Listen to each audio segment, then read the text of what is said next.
everybody. Welcome to Bayou Bets. It is Thursday, January the 4th, 2024, our second show of the new year. And I'm Jim Derry along with Thomas Casale. Gabe Henderson and Spencer the Guru will be along in just a minute.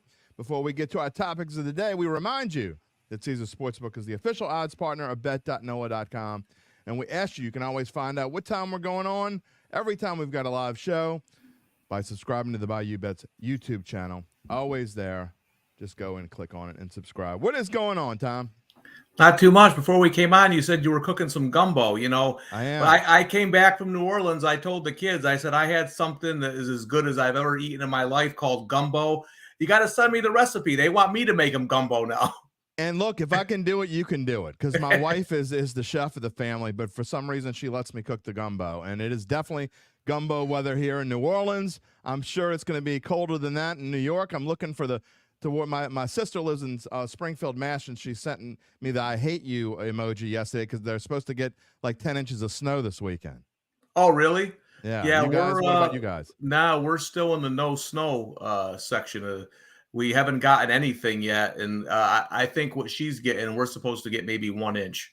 Okay. Well, they're getting it on, I think, Saturday or Sunday. Yeah. And, it's going to affect a lot of these NFL games here. We're going to talk about that later on. A lot of these games are going to have snow, wind, nasty rain, all kinds of stuff. That is going to affect spreads and lines, and we're going to talk about it. You get the advantage here first. But one game we know that won't be affected by any snow, any wind, any rain, any ice, any of that stuff with the Saints and the Falcons. And because that's being played inside the Caesars Superdome on Sunday, the Saints have a chance, unbelievably, at this point, they have about a 25 to 30% chance to move on and advance to the playoffs. We'll talk about that first. Will they survive? Will they beat the Atlanta Falcons? And will the Panthers give the Saints a late Christmas present and beat the Tampa Bay Buccaneers? We'll talk about that in a little bit. We're also going to talk about all of the division titles that are on the line. There are 4 of them.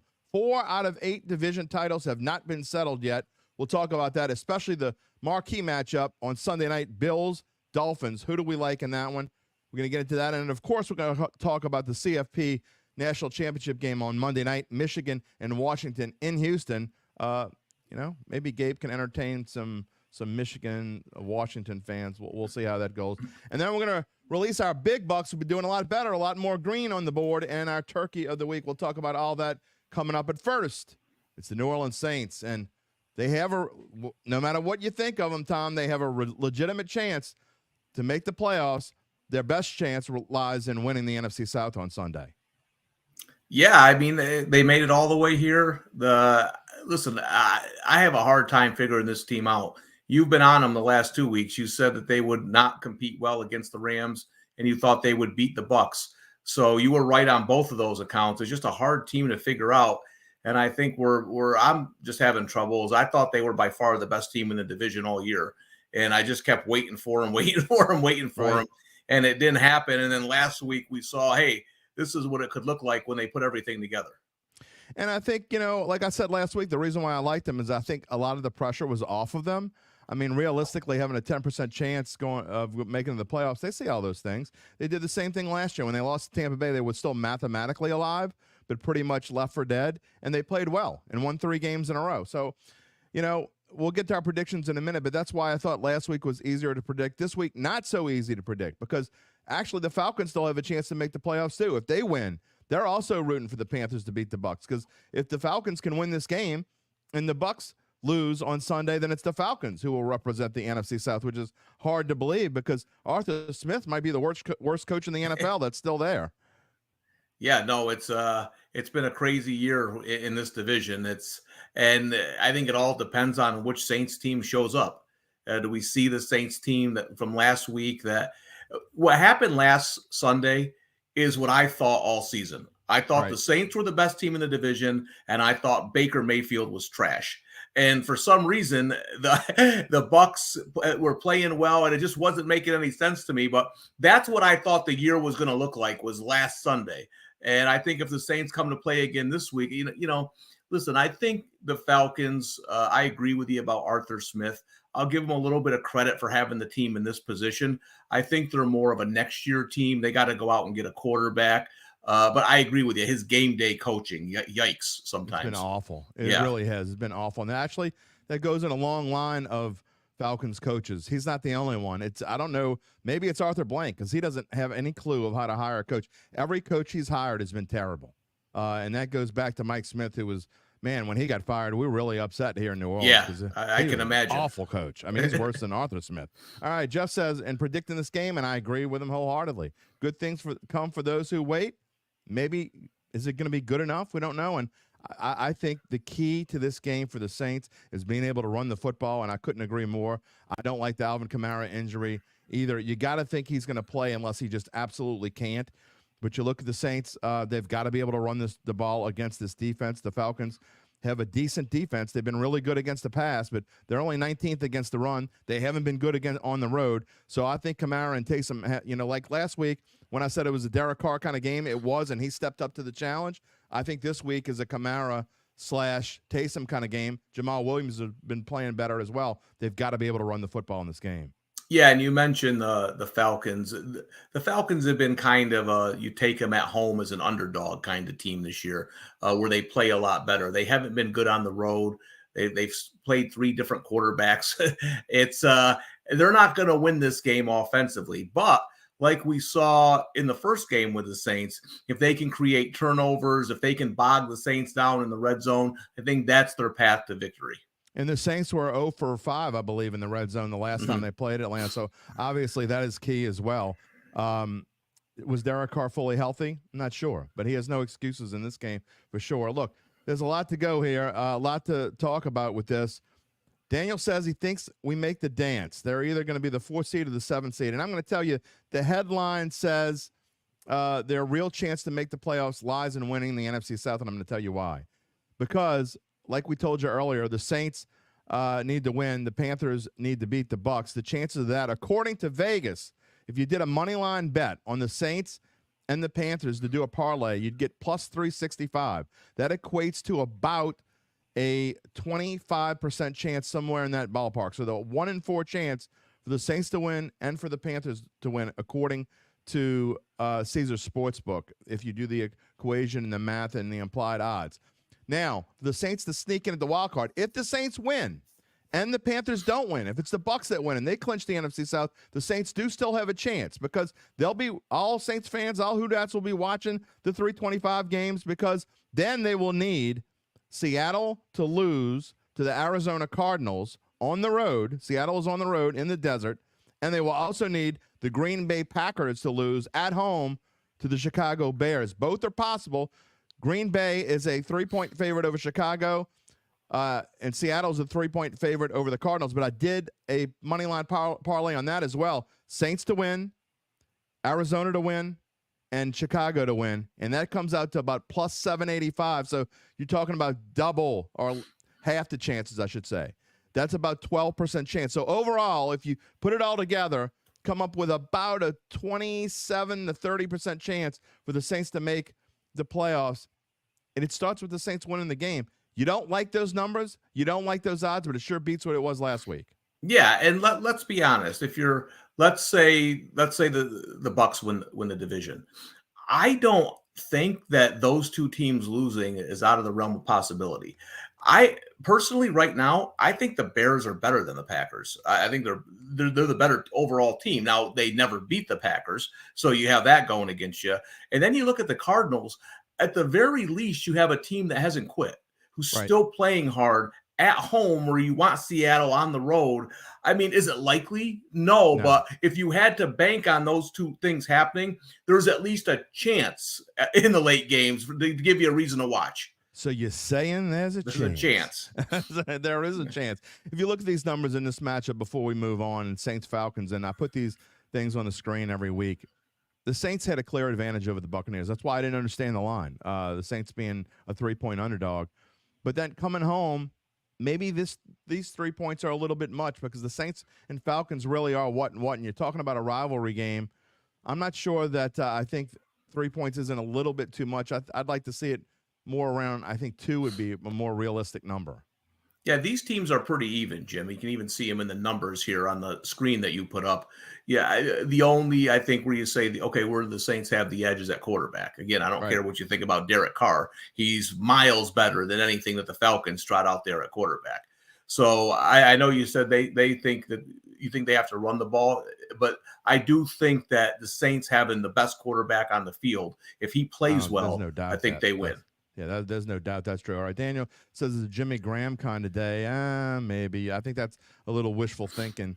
Tomcat, speaking of the opposite of wishful thinking, the Saints aren't making it. We'll see what I think in just a minute. John Johansson, if they make the playoffs, they'll get drilled in the first playoff game, too inconsistent, and rarely play as a team. You know what, Joey? I disagree. I'm going to tell you why. I said before that I thought if the Saints made the playoffs and won the NFC South, they would get drilled, but that's when I thought they were going to play Dallas. Yeah. Now it looks like they would play Philly, and I actually think the Saints have a decent would have it. I think any team that wins the NFC South is going to have a decent chance at home against a banged-up Philly team that is going in the absolute wrong direction. I think Philly will win this week. I think they'll beat the Giants, but we're going to get to the NFC East in just a minute. But Philly's going the wrong way. I actually think this is if whoever wins the NFC South is happy that Dallas is going to win the division. They won't have to play them right off the bat. Waste of time. Okay. Every time y'all show that just confirms it. I'm not sure what we're a waste of time, but we thank you for joining us and wasting your time with us. We appreciate you for doing that. All right, before we move on, we're going to give our Saints predictions at the end. What do you think about Bucs Panthers? Yeah, and real quick though, I know the Saints are saying they have no chance if they get in. Go talk to the Philly fans right now. See what they think. 100%. They're saying the same thing about the Eagles. So I agree with you. If it was the Cowboys, I'd say good night. Dallas has just got too much for them. But the way the Eagles are playing right now, I think you got a chance. Listen, the Panthers are terrible. They're just terrible. They are still playing somewhat hard. I think things have to go their way, like in that Falcons game. It's got to be an ugly. Baker Mayfield would have to play really bad 2 weeks in a row, like he did last week. I don't know. I actually kind of like the other scenario a little bit better, to be honest with you. I heard a stat earlier today that Baker Mayfield in his career as a favorite is 13-26 against the spread. He just doesn't play well as a favorite. He doesn't play well on the road. And the shot that Tyrann Mathieu gave him in the ribs, I think, is going to really come into play there. I'm not saying the Panthers are going to win. I'll give you my thoughts on that game in just a little bit, maybe as a closing thought, because I do have thoughts on that game. But I tell you, the Panthers play much better at home. They have no reason to lose this game. Number one, their picks going to the Chicago Bears, so they don't get to keep their number one pick. And number two, they've already got the number one pick locked up. So even their later picks, they're locked into that number one spot. So it's not like they're going to move down any. They have no reason to lose. I think they're going to go out and give it their best effort. It should be an interesting game. I don't know. We'll find out. All right. We want to move on because there's lots of things to talk about today. Again, we're going to finish the show. When all four of us are on here, we'll give you our Saints, Falcons / Tampa Bay Panthers predictions. We'll tell you whether we think the Saints are going to make the playoffs. We'll have all four of us get a chance to do that at the end of the show, so stick around for that. We have plenty of other things to talk about beyond that. There are a lot of other playoff scenarios going on, Tom, and there are 4 division titles, 3 other ones besides the NFC South. You got the AFC South, the AFC East, and the NFC East. Then the NFC East we'll just kind of gloss over. Dallas is playing Washington. Philly's playing the Giants. I almost had Philly -5 in my best bets because I do think they will play better this week. But I decided to leave them out because if for some reason, if Dallas is beating Washington big in this game, I don't think that's going to happen. I actually think Washington's going to cover, and I think it's going to be tight. But if Dallas were to take a big lead, I could see Philly saying, you know what, we're just going to pull our starters. Yeah, and, my son's an Eagles fan, and I was talking to him last weekend, and I said, there's something wrong with this team that we don't really know what it is. And I said, the game that they needed to turn it around was Seattle. Like, you lose to the Niners and then the Cowboys in Dallas. Listen, those are 2 tough teams. You played a tough stretch there, but you looked at that Seattle game with Drew Lock at quarterback. That was the game that you thought, okay, they're going to get things right here. And they just never have. So I think it's interesting. I got to tell you what, it would have been if they had switched those games up and the Eagles were playing the Cowboys, then we would have really had something in Week 18. That'd have been fun for sure. Look, I think Dallas wins, but I know this sounds crazy, but it wouldn't shock me at all if the Commanders in their final game play. They love Ron Rivera. Unlike a lot of teams who are losing their coach, they can't wait to lose their coach. It's the reason why some of these teams play better when they fire the coach midseason because they couldn't wait for him to be gone. McDaniels in Las Vegas is a perfect example of why they played better. Buffalo played better when Joe Brady became the OC. You can go down to Antonio Pierce when he took over McDaniels, as we said. They loved Antonio Pierce. So, look, I just think that they're going to go out fighting, knowing that this is the last game for Ron Rivera as a head coach, maybe in his career. I mean, he's not getting any younger. He may not get another chance to be a head coach. So we'll see what happens. But I think that one's going to be a little bit closer than people think. But I do think that in the end, Dallas will win the NFC East and be the 2 seed going forward. What about the AFC South? You have Jacksonville, and I didn't put it on the screen, but Jacksonville's playing the Titans. Talk about potential last games. You got Derrick Henry with his potential last game for the Titans. I don't think anyone would be shocked if Mike Vrabel were fired. I mean, I don't think it's going to happen, but I mean, we sit here on the Monday after the season's over and go, we always have a wow moment, don't we? And that could be the wow moment. It wouldn't surprise me at all if Mike Vrabel's going to be fired. So do the Tennessee Titans play hard, and is it going to be an emotional game? Or is Jacksonville, it looks like Trevor Lawrence is coming back. Will they be more effective? They're not on the screen, but Jacksonville is, I believe, a 5.5 to 6 point favorite. Yeah, I wouldn't touch that game. I certainly wouldn't lay the points with Jacksonville with the way they're playing right now. And I will say this, Tennessee's a team, like, where are they going? You know what I mean? Like, when you look at them, like, where's their direction? So if they wanted to start over, I could see, I think they give Vrabel one more year, but, they keep drafting quarterbacks. They got to make a move here soon. Well, Gabe says Vrabel would be the hottest name on the streets if he's fired. I don't know why. I mean, I like Mike Vrabel and all, and yeah, maybe he's a potential New England coach. Is it Bill Belichick's last game?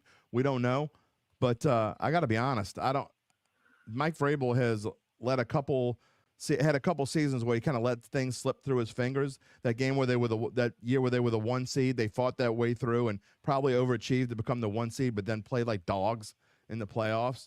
To me, that was insane. So I mean, I don't know if somebody's going to give him a job for sure if he gets fired. But I agree with you. If this isn't it, next year is his last chance. And to put all your eggs in the Will Levis basket without Derrick Henry, good luck with that. The other game I think is more interesting, obviously, Saturday night. And this is in my big buck, so I don't want to talk about it too much. But I want to get your thoughts on Houston and Indianapolis.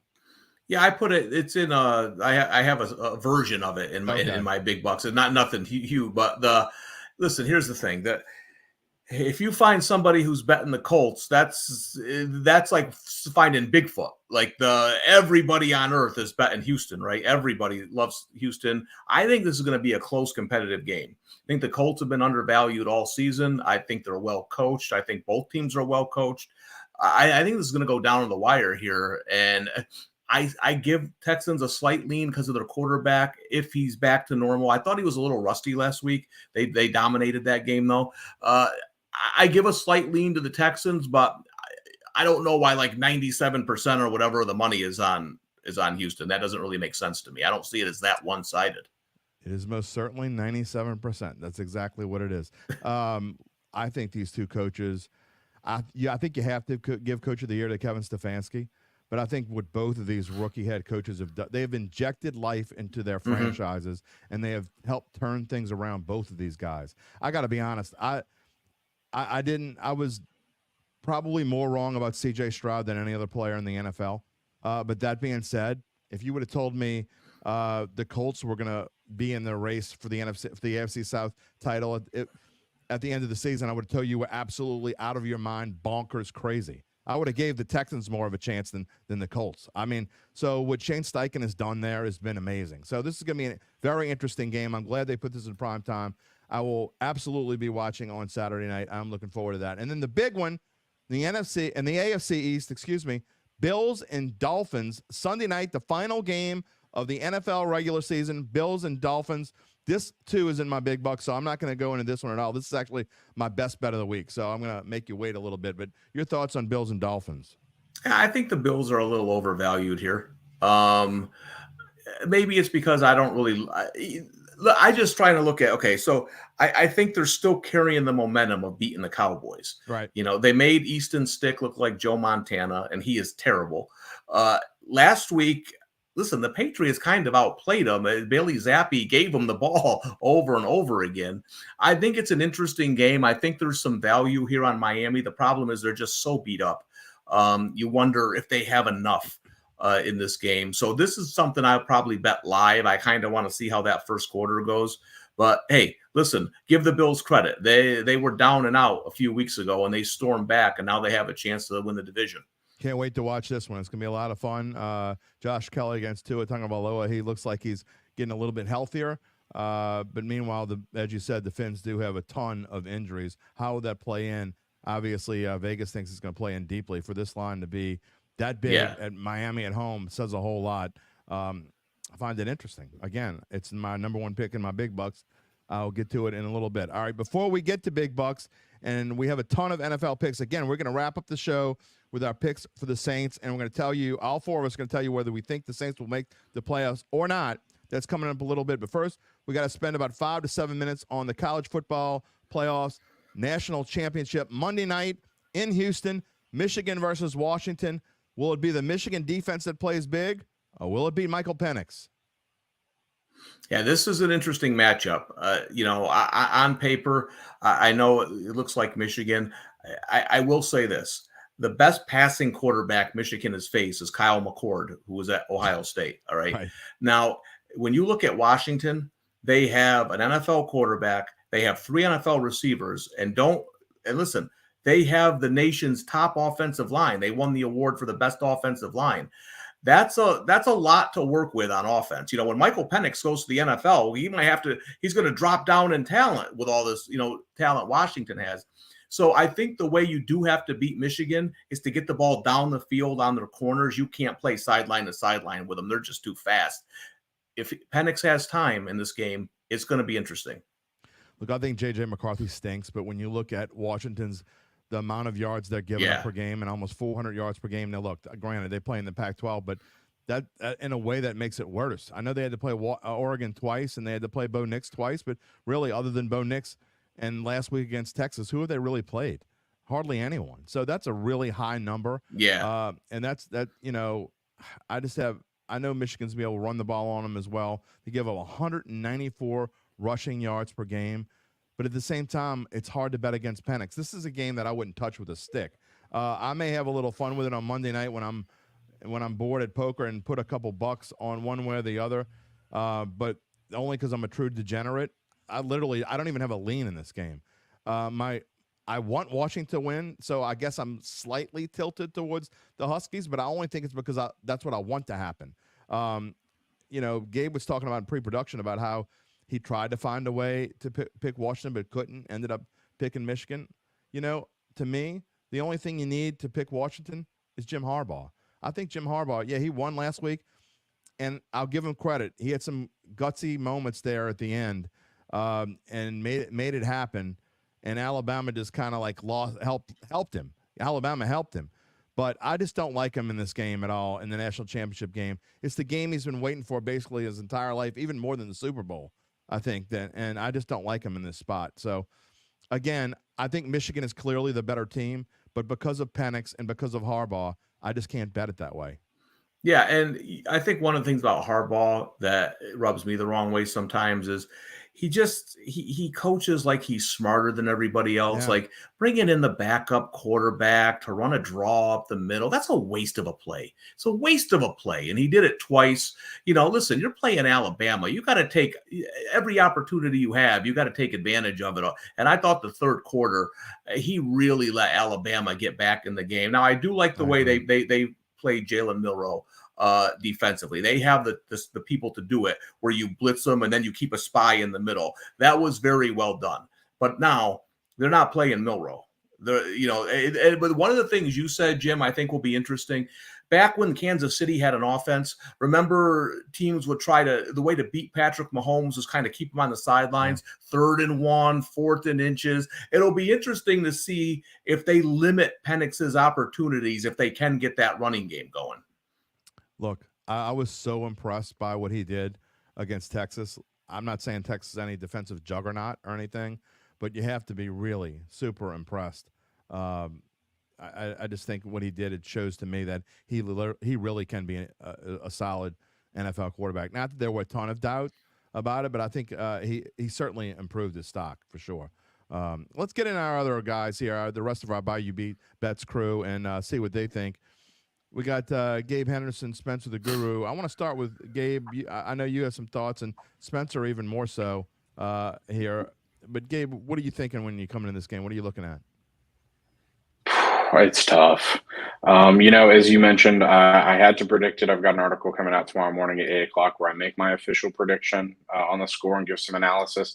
I mean, as you said, Washington's got so much NFL talent on that offense. They've got the best offensive line in the country that's given up 11 sacks all season long, which is I had to sit myself down and pick my jaw up off the floor when I read that, because that is incredible in a 14-game season that they've played. And then they've got the 3 receivers who are NFL prospects. They've got the Heisman runner-up.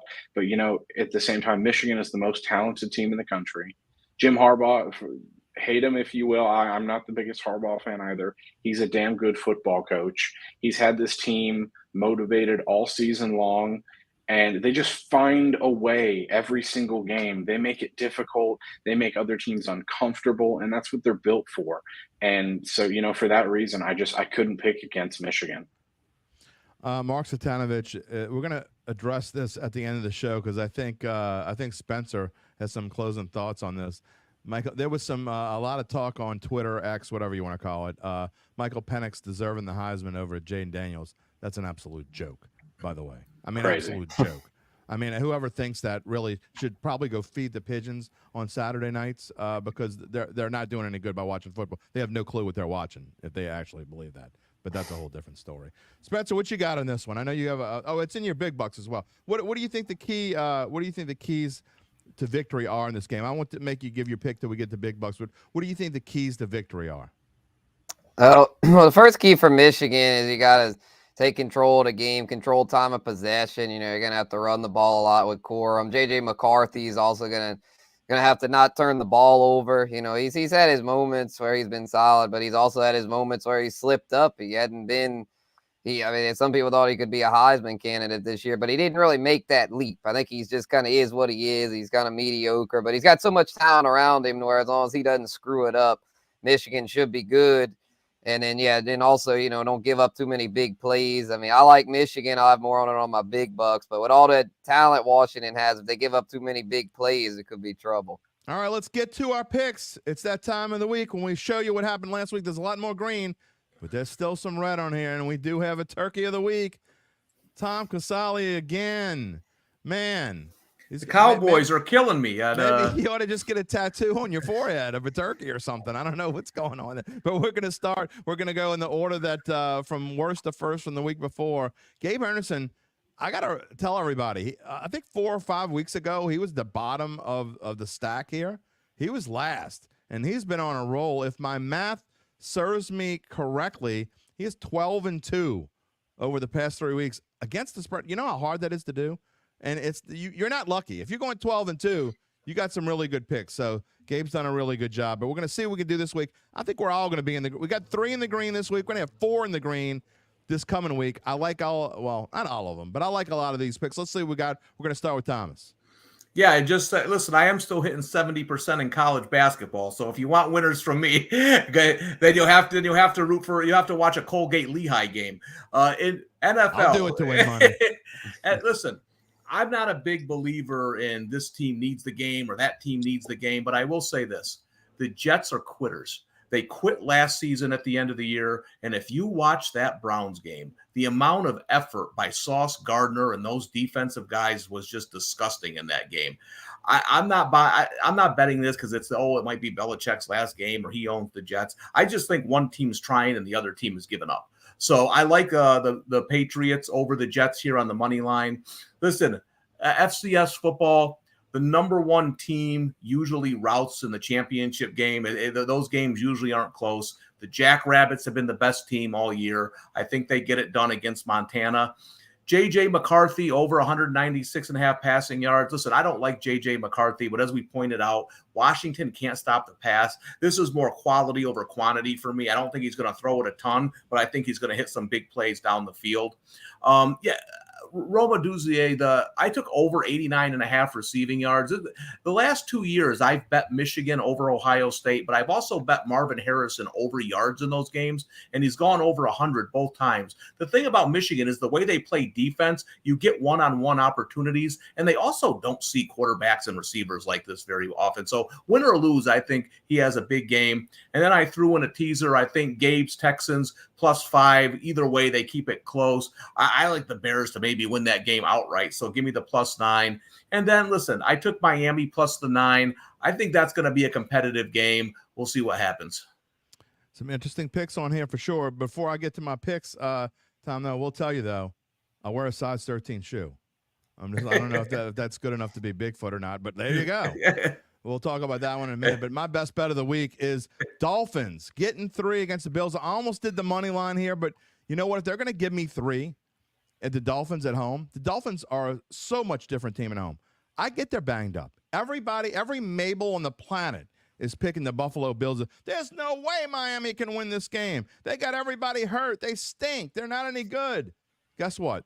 They've been inconsistent. But when it comes down to the Dolphins against the Bills, I don't think the Bills have been that great either, to be honest.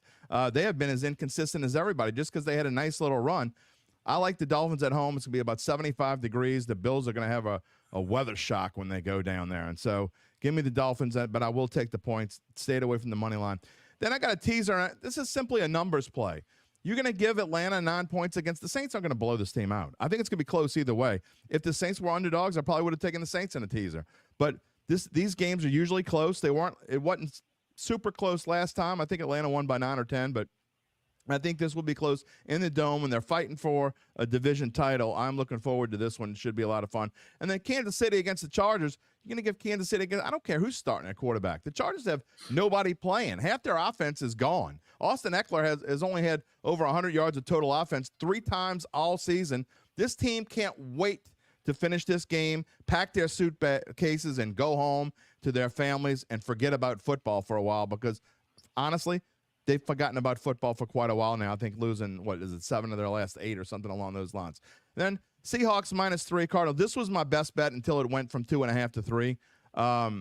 Look, I know the Seahawks haven't played that great, and the Cardinals have played very well, but you're talking about a game that means everything. And Pete Carroll actually does well in these sorts of games. And I just think he's going to have the Seahawks ready to go. They are as healthy as they've been in a while because actually they've been really banged up for a while. Kenneth Walker seems to be back to full strength. He looked good last week. And you're going to give me even money on a -3. I'll take my chances there. And then I changed this teaser up a little bit, and it kind of goes with what you said, Thomas. I actually had the Jets +7.5 as the first part of this teaser leg and then the under. But I backed off because of what you said. I just think the Jets they could be in full tank mode. I don't think Trevor Siemian's good at all. But give me Baltimore +10 against Pittsburgh. We talked about this in pre-production. Look, I'm not certain that Baltimore is going to win this game, but I'm certain that they're going to try. And you're talking about Tyler Huntley, who's, I think, one of the best backup quarterbacks in the NFL. I think they're going to give it their all. They're going to play to the end. They want to win this game. They don't want to go limping into the playoffs, and especially against their rival. They'd love to get a chance to have Pittsburgh sit home for the playoffs. To have a chance to do that, they're going to go all in with this game. And then Jets, Patriots under 36.5. You want to talk about snow and wind with 2 offenses that can't do anything? Sure, Bailey Zappi's been okay, but I just don't see these teams. Do we think these teams are going to get close to 20? I don't think either one's going to get close to 20 in this game. So you want to give me an extra 6 points, I'll put that as the back leg of my teaser. And then Colts over Texans. This is simply a Mabel play for me. Everyone and their grandma. We've already talked about it. It's taking the Texans. If the Texans win this game, Vegas is going to lose a whole ton of money, and they don't lose a whole ton of money very often. I got these teams even. When they played in week 2, the Colts went into Houston and were a favorite. So I don't understand why the Texans now are favored in Indianapolis. That line doesn't make any sense to me. I think you're getting value here. I think this is a value play as well. +110 on the Colts to beat the Texans. Again, Not that I love the Colts because I've been down on them as anybody. I think the Texans are probably a slightly better team, but this being in Indy on a nationally televised game, I like what Shane Steichen's do, and I'm going to roll the dice there. Let's go to Spencer the Guru. All righty, yeah, my best bet for this week, Dolphins Bills under. I mean, the Dolphins been kind of struggling on offense, have a lot of injuries. The Bills, they've been better under Joe Brady, but not very explosive. Stephon Diggs has struggled the past few weeks, so I don't see these offenses all of a sudden turning it on in this spot. Both defenses are playing well, so I'm going to go with the hot hand there and take the under. Because 49.5, even if they both score 24 each, that's still under. So I feel like this is a really good play there because we all know Aunt Mabel loves over. So give me the under in this spot. Also like the Ravens against the Steelers getting 4. You know, Tyler Huntley's not that bad. He's not Lamar Jackson, but he's also not a scrub. He's one of the better backups. So giving me 4 points there, I'll take those 4 against the Steelers team. They're not very good. I know they have a winning record. Mike Tomlin always gets them to a winning record, but always by the skin of his teeth ever since Big Ben retired. They just don't have the horses over there.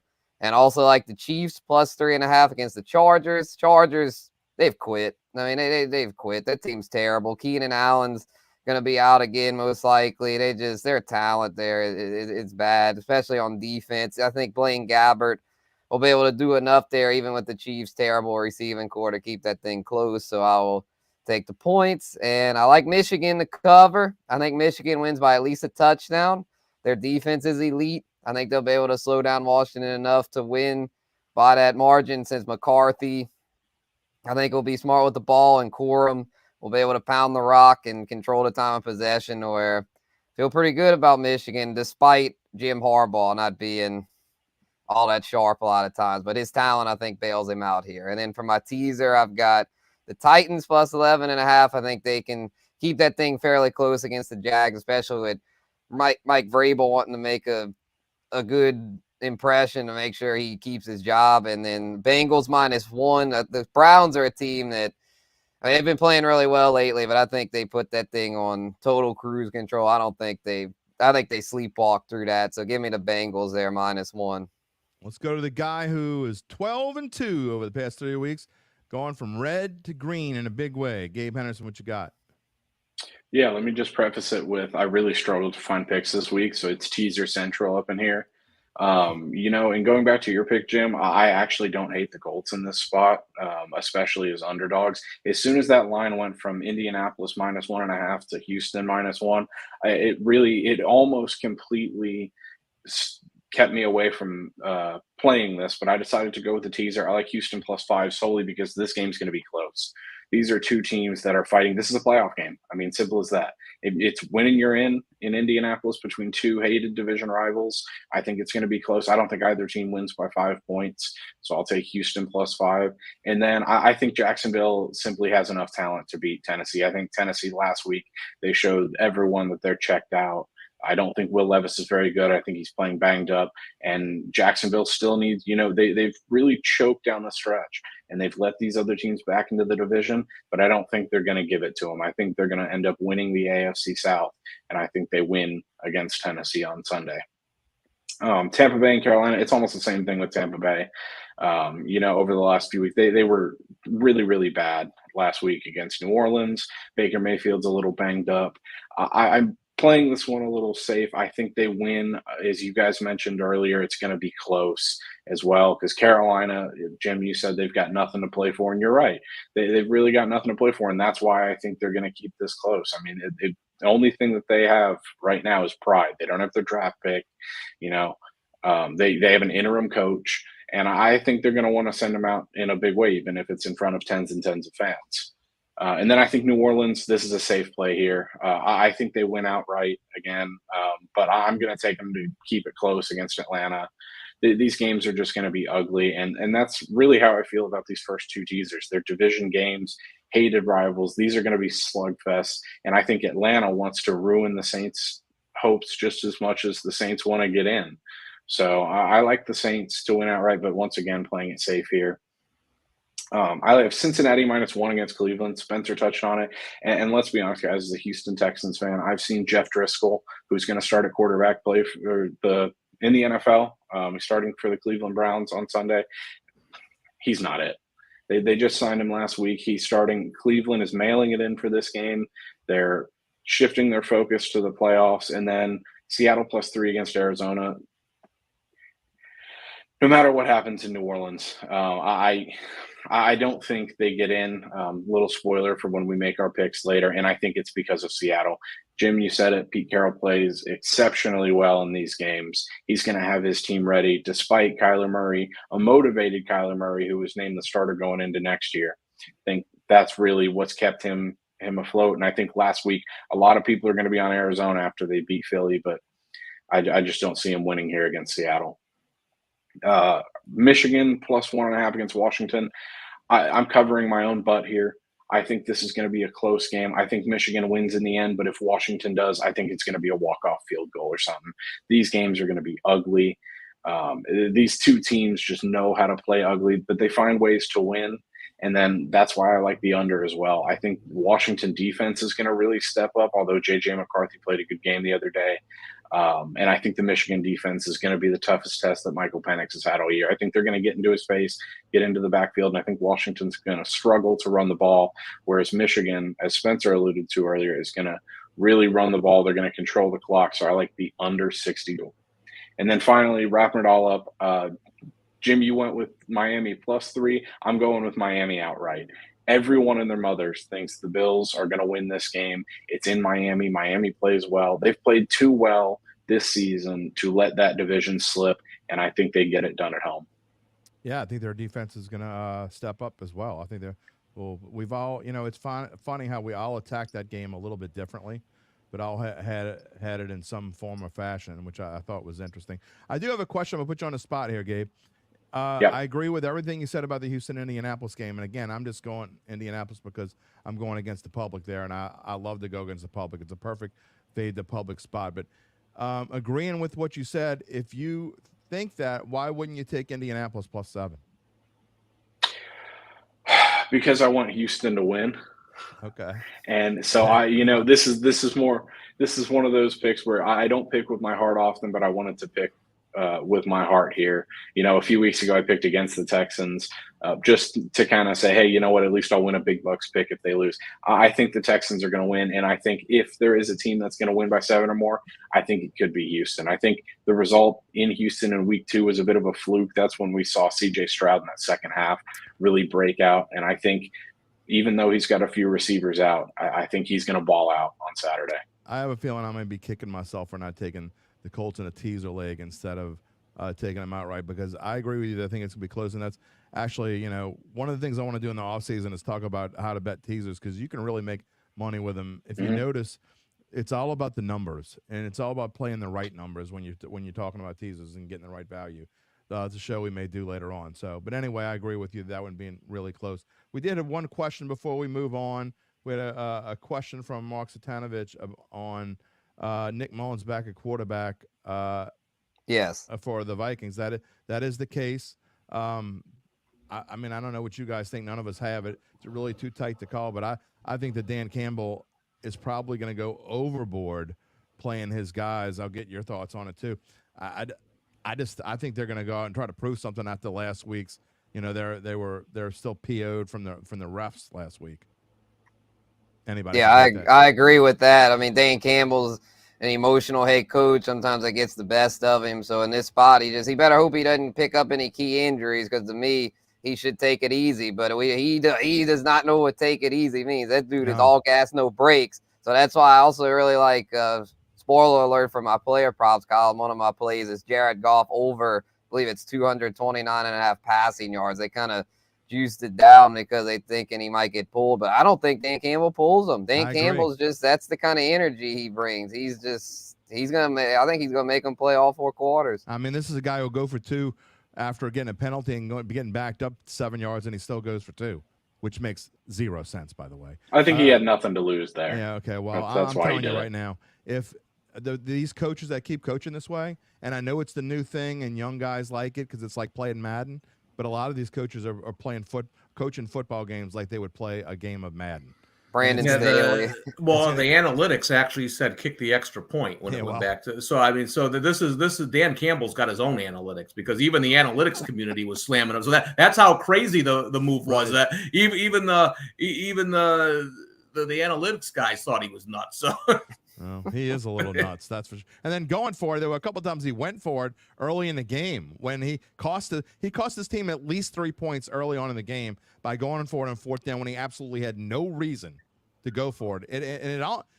I mean, if you look at it, you can't say the sequence of events would be the same, so you don't know if it really cost them the game or not. You can't just say tack on 3 points, they would have won. It doesn't work that way.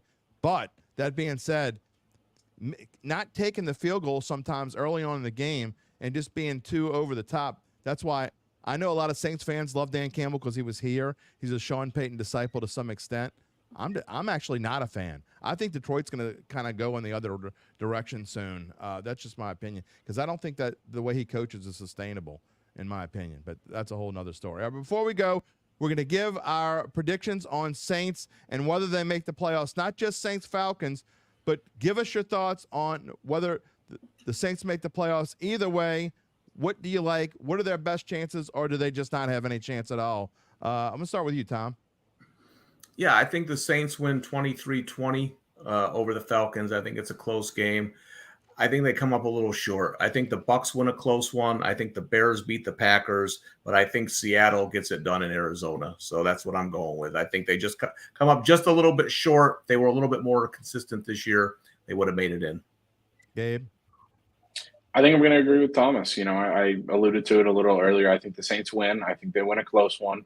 I think Tampa Bay wins, so getting there through the NFC South is not viable. And then I think Seattle wins in Arizona. I think I don't know if I like Chicago to win outright. I like Chicago to keep it close in that game. But, yeah, I'm going to say they fall short just because of Seattle and Tampa Bay winning. Spencer?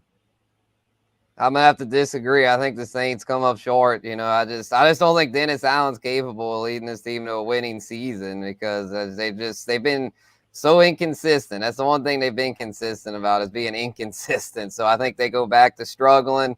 I think Derek Carr struggles. Falcons defense had his number last game. I kind of see that continuing. I don't think they've shown enough to be confident in them. So even though they're at home and favored, I think they fall short. They'll keep it close, though. I don't think there's any way they get blown out, but I think they're going to fall just a little bit short. 2019 Falcons.